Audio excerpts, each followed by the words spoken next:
তো হ্যালো বন্ধুরা, কেমন আছো তোমরা সবাই? আশা করছি ভালো আছো। তো দেখো আজকে আমরা কী শিখবো বলো তো? আজকে আমরা শিখবো যে 800-র 18% কত, তাই না? 800-র 18% কত? আমরা কিন্তু 1 সেকেন্ডে কিন্তু উত্তর কিন্তু বার করবো, তাই না?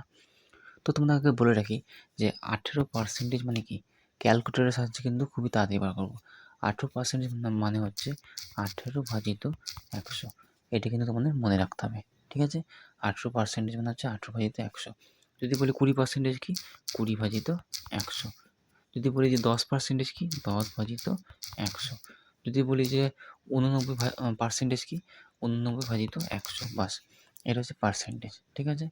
তাহলে আমি কি বললাম যে 18% কত, তাই না? তাহলে ফার্স্টে কী করব? 800 লিখব, তাই না? তারপর কী করব? গুণ দেব।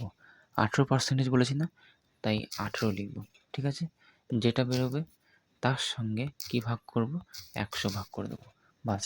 তাহলে কত বেরোলো? 144। আবার বলে দিচ্ছি, 800 লিখব, গুণ করব, 18% বলেছি বলে 18 লিখব, তার সঙ্গে ভাজিত 100 করব, ঠিক আছে? তুমি অথবা এটাও করতে পারো, 18% মানে আমি কী বললাম? 18 ভাজিত 100 বললাম, তাই না? 18% মানে এটা বললাম, গুণিত কত বলেছি? 800 বলেছি, তাই 800 লিখে দেবো, বাস। তবুও কিন্তু 144 অ্যান্সার বেরোবে। 18% মানে কী বললাম? দশমিক মানে 18 ভাজিত 100, তাই না? এইটা। এবং কার বলেছে? 800, তাহলে গুণিত 800 করবো, 144 কিন্তু বেরিয়ে গেল। ধরো 800-র 18% বাদ দিলাম, আমি 800-র 20% কত বার করবো? তাহলে 800 লিখব, গুণিত 20 লিখব, ভাজিত 100, ঠিক আছে? 160 হয়ে গেল। যদি বলি 800-র আমি 25% কত বার করবো? তাহলে 800 লিখব, গুণিত 25 লিখব, ভাজিত 100 করব, 200 বেরিয়ে গেল।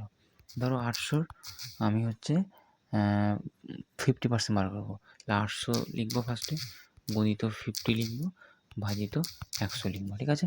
এই দেখো 400 কিন্তু উত্তর আমাদের বেরিয়ে গেল, ঠিক আছে? তো চলো, এই ছিল আজকের ক্লাস। কেমন লাগলো বলো?